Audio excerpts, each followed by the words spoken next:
Multicam live streaming can be a bit daunting if you don't know where to start. There's a whole host of equipment that you'll need, like a switcher, an encoder, an audio mixer, the ability to call out to the internet, put graphics up on the screen, play a presentation, playing a video as part of that presentation.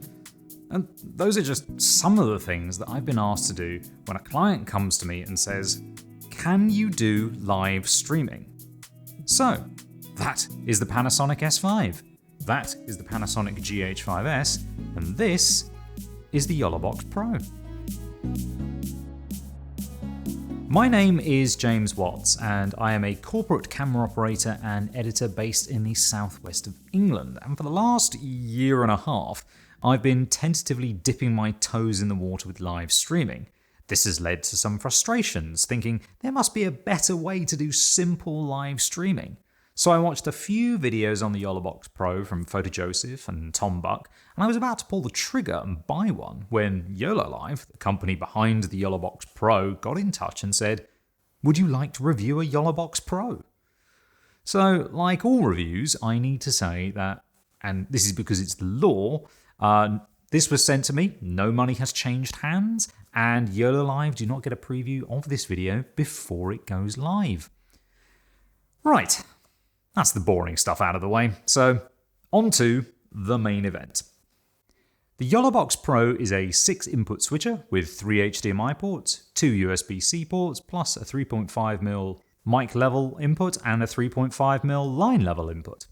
It's a multicam switcher where you don't need a computer to run the stream, as you can link up all of your social media accounts to stream directly from either the YoloBox Pro using Ethernet, using Wi-Fi, mobile data, or you can tether it to your phone. With the 3 HDMI ports, I can plug in any of my cameras, record in 4K, and output to 1080p to the YoloBox Pro. While it's a fully fledged streaming and switching device, if you want, you can also see the program output through the HDMI output, just like this. The program recording can be saved to an SD card in 1080p H.264, and you also get a SIM card slot on the bottom, so if you don't have Wi-Fi, if you don't have Ethernet, if you don't want to tether, you can actually plug in your own SIM card into this, and you can stream from wherever you like. Switching cameras with the YoloBox Pro is easy. You can either tap once on the screen, there you are, just got a nice wide shot of where we are. Or you can set it to change with a double tap, and you do that by going to the video source switching, and you can change to double click to switch. I prefer single click just in case. The double tap means that you're not going to accidentally switch to the wrong source if you tap on the screen just once. You really do have to double tap, and there you are, double tap. Let's go back to single. There's now an auto-switching feature which has been designed with the one-person crew in mind. I really like that. With the firmware update v1.6, a new feature has been added to the YoloBox to make it appear as a webcam in your computer. Very similar to the A10 Mini or something like the Elgato Camlink, it makes the YoloBox Pro appear as a webcam source, a single source, in Zoom, Google Meet, Teams, whatever you poison.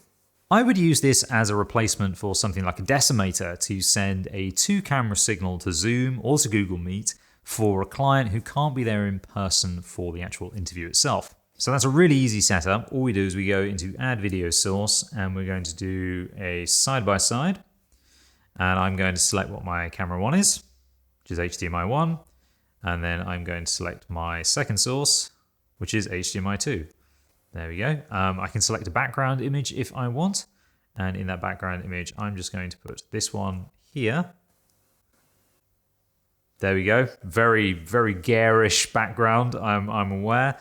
And we'll just go to that. And then as I go to the side-by-side here, I'll just make that screen a little bit bigger for you so you can see what's going on there. You can see that this is what it is. Now, at the moment, in Zoom and in Google Meet, basically when it's acting as a webcam source, this background doesn't go out to the source, doesn't go out to Zoom, it doesn't go out to Google Meet. I think that's going to come along in an update. So all you'll be sending out to Zoom instead is something like this. And actually, that's absolutely fine if you're doing that for just an interview, a 2-camera interview setup. That's exactly what you need.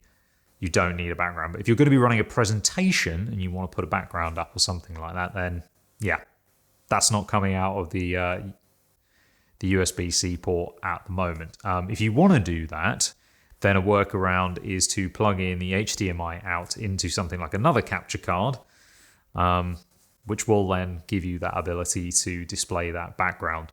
A streaming device is not suitable unless it's rock solid at providing those services. So as well as being able to stream directly to multiple platforms from inside the YoloBox itself, if you want to do a stream to a custom URL, you can do that as well. And that's very handy if you're not streaming out to something like Facebook, YouTube, or Twitch, which are the 3 built-in ones. If you do want to stream out to all 3 platforms at the same time, or to platforms as well as your own one, you'll need to run it through the YoloLive servers.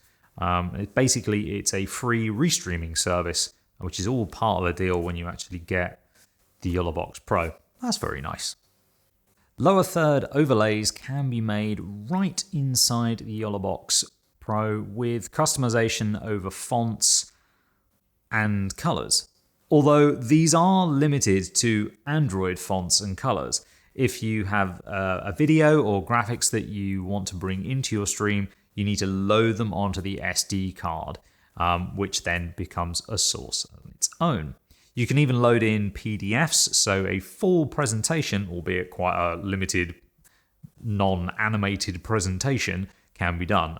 So what I'm going to do here is I'm just going to add a PDF, like so. Here's one I've prepared on the Panasonic EVA1, which is my preferred camera when I'm shooting corporate videos. It's in the background over there. So I'm now going to bring the PDF up as a source, and we're going to go to show the program out as well. Now, in terms of this presentation, you can only control it from this screen. If you expand the screen, you no longer are able to control the presentation. You have to go back into the smaller view, and then you can control the presentation and how it appears on the screen there. Again, this might be quite nice to have as part of your side-by-side. I'm going to start with HDMI 1, that's my primary source. And then my second one is my PDF. And I'm going to put a background image on. Sorry, it's that horribly garish one again. Back into the screen. And that's kind of what we should be seeing as part of that. And I'm just going to go to the side-by-side. There we go. There's the side-by-side as to what you're going to be getting there. And if I just put that up onto the big program monitor, that's what you're going to be getting. Very, very nice indeed. Now, the side-by-side layout isn't the only one. You can do others as well. If I go into Add Video Source, we could do a split view. And again, I'm going to do HDMI 1, HDMI 2, and I can't actually move them around on the screen as such, but say you had 2 presenters like this, one directly down the barrel of the lens and another one directly down the barrel of the lens, well, then you've got yourself a little zoom call already for that. And you can change the separator direction. You can change whether people are centered or not, and I think that's a really good feature. And then you can change the border thickness as much as you want. I prefer to just return it to the default setting, hit done, and there we go. We've got a nice split view as well. Another source you can add is the video from an SD card or an image from an SD card. As you go in, I'm going to play this video as part of the SD card. There we go. And now that shows up as one of my sources as well. So if I pop that onto the program out again, that shows as one of my sources as well. I've not talked about graphics and overlays really as much as I would like to. So one of the things that you can do is you can create your own custom overlays, your own graphics. So here's one I created earlier, which is just a very simple lower third. And if I want to create a lower third again, I just go down into the bottom here. and I would click on lower thirds. You can have a whole host of things here, so you could put in some social overlays if you wanted to, which is going to bring up your social media handles. Very nice. But when you come back, it does take you out straight away. So if I go back in here, you can put a logo in the top right hand corner if you wanted to, using the image overlays. And the ones I'm going to use the most, I think, are titles and lower thirds. But I'm going to show you the lower thirds right now because it's really quite simple to do. So these are some of the defaults that come with the YoloBox Pro itself. I'm going to take a really, really simple one right now and just change the name here. My name is not Frank. Might have noticed that at the beginning of the video. And I'm just going to change the name very quickly. And then I'm going to change the supporting title to Videographer. And I can change the font to whatever I want. So I can change it to black. That's not a particularly great change there, so I'm going to change it back to white. And then I can change the background to that, or I could leave it as transparent so that it just appears on screen as it is. But it does mean that that little graphic there still remains. So let's go and put that back on so that it's there. That's actually a slightly nicer blue than the one I think it had on there to begin with. It's more in line. There we go. I'll now hit done. You can also throw on a countdown timer. And a countdown timer is really nice because it means that you can get your stream ready to go before you hit go live. I can't show you the go live button right now, but before you go live, as it were, you can hit starting soon. And again, this is completely customizable again in terms of a countdown timer. So if I just turn that off for a second, go down into countdown timer, you could change it to be whatever you want. Just as you can throughout the whole thing. Very customizable. Now I've got the features out of the way, what's my opinion of the YoloBox Pro? I feel like the YoloBox Pro was built with people like me in mind, and I mean camera operators and videographers who are asked to occasionally provide live streaming solutions to clients without needing to go the whole hog. As a product, it's straightforward to use from a functionality standpoint. The software it runs on is built on top of the Android operating system, so it feels really familiar to me as a long-term Android user. Going live is phenomenally easy if I want to stream to YouTube or Facebook or Twitch because it's all built right into this system straight away. Because of this, the YoloBox Pro feels perfect for small streamers and for larger scale streamers. The internal battery is handy if I'm not near a power supply, but it's a USB-C port, so it needs 5 volts, 3 amps in order to be able to charge the battery. The only real problem I came across with the YoloBox Pro is trying to use it with Atomos products. This is all to do with the EDID or EDID and HDCP protocols. EDID stands for Extended Display Identification Data, and this process initiates a handshake between two HDMI devices, sending the resolution and frame rate data.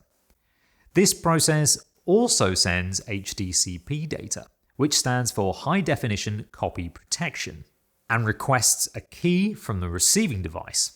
If this device doesn't produce that key, then no signal is displayed.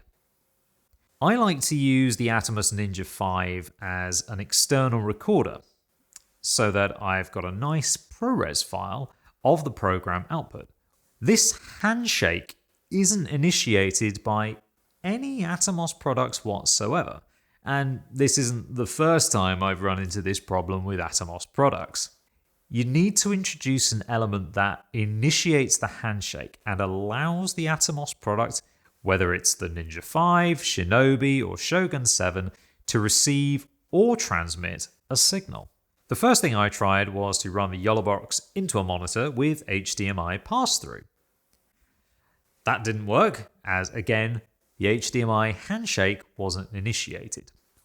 I tried to run the YoloBox through an HDMI splitter to provide the EDID information, And unfortunately, this didn't work either. I tried the following solution, which was to use my Hollyland Mars 400S Pros, which are wireless HDMI and SDI transmitter and receivers.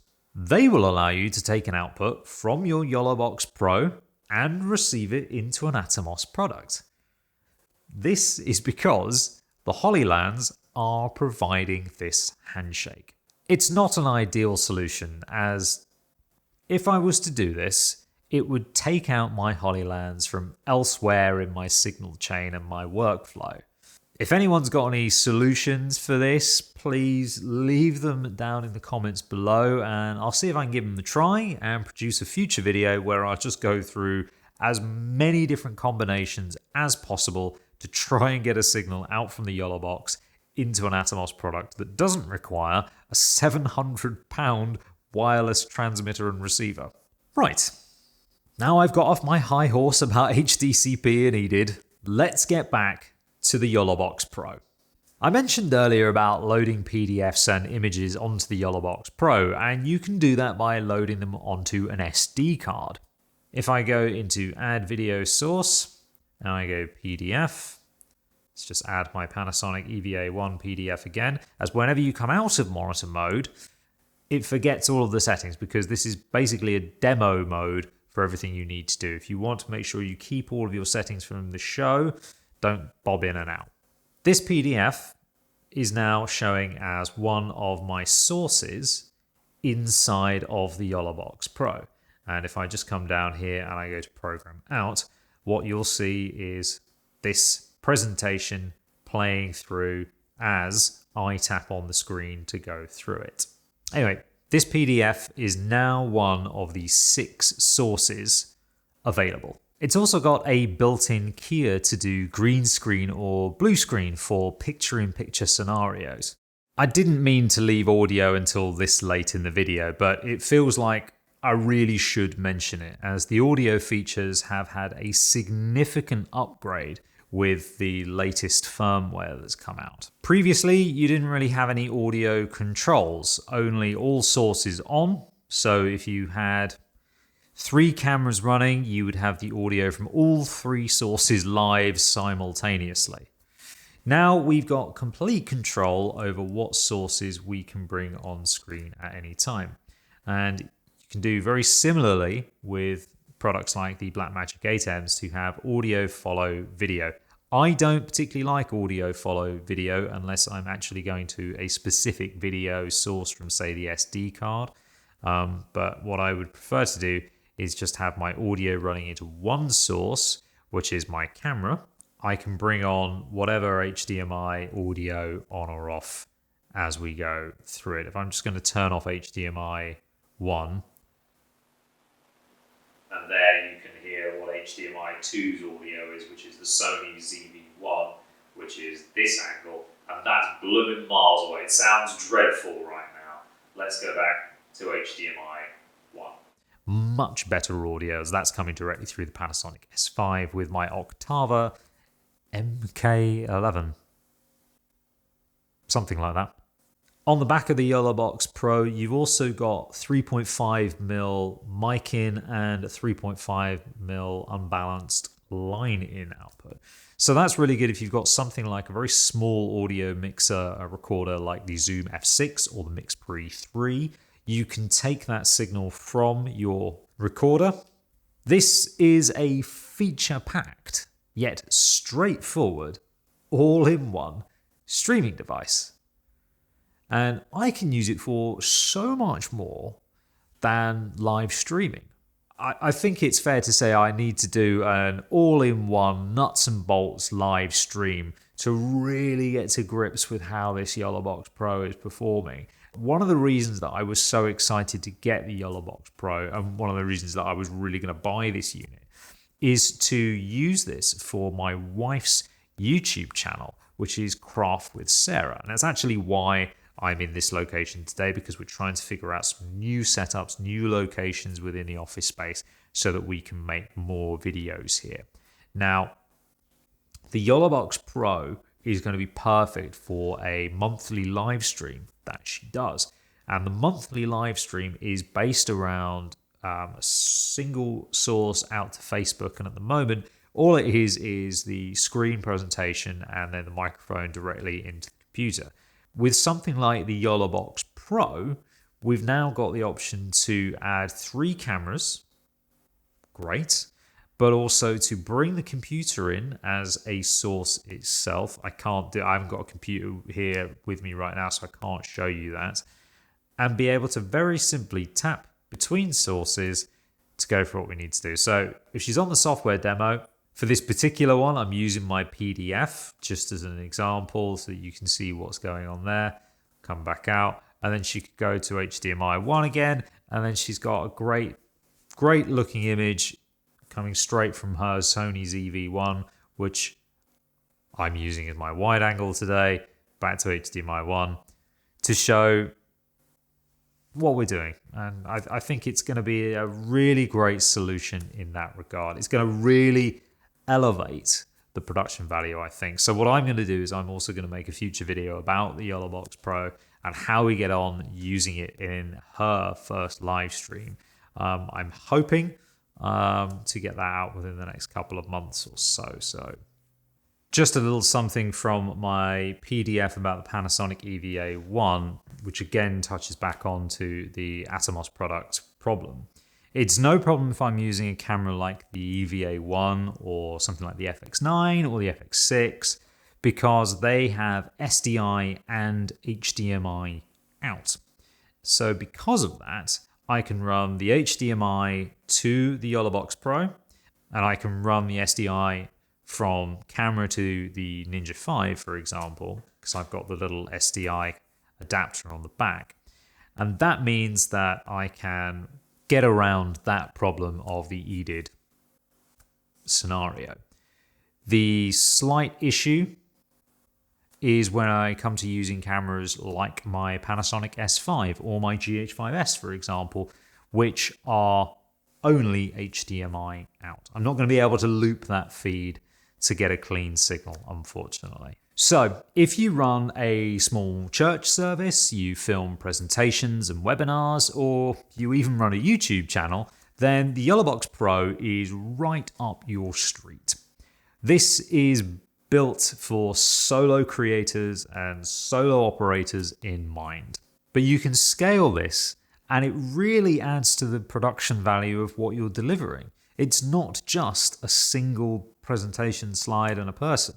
You can have multiple sources all darting between, and that's really what it's all about. So if you've made it this far in the video, thank you very much for watching. Like I say, going to be going into far more detail about the YoloBox Pro as I get to use it more and more over the coming months. This is really just a first impressions video. So far, really impressed with what it's offering, really impressed with what it can do for my future productions, and obviously I'll see you on some live streams down the road. So like always, if you've got any questions, pop them in the comments down below, and I'm going to do my best to answer them as thoroughly as I can going forward. Thank you for watching.